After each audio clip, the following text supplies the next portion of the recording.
So who made the most money? John Gotti, aka the Teflon Don, Al Capone, aka Scarface. 1. Both were mob members. 2. Both were money driven. 3. Both were ruthless. The Teflon Don, John Gotti, grew up in poverty and turned to crime as a youngster, quickly becoming a top moneymaker in the Gambino crime family. On December 16, 1985, Gambino family boss Paul Castellano was executed in public while eating. This hit was the nail in the coffin for Castellano as he was pronounced dead on the scene. John Gotti ordered the assassination and after was named the acting boss of the Gambino family. Now that you know his backstory, the real question remains: how much money did he make?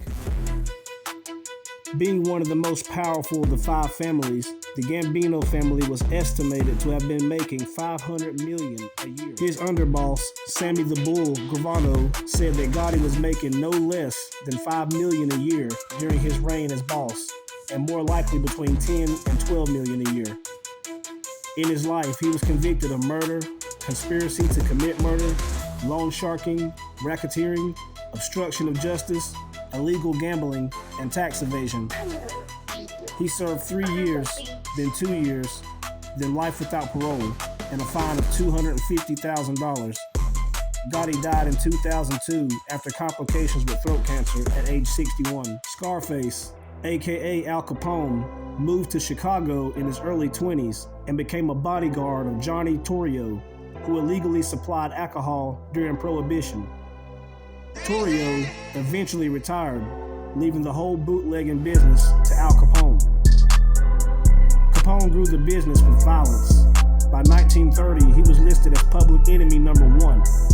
His 7-year reign as crime boss ended after he was arrested for tax evasion in 1931.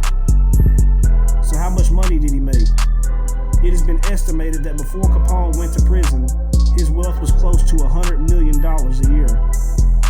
As a mob boss and bootlegger during Prohibition, his money came from liquor, speakeasies, beer brewing, gambling, and prostitution.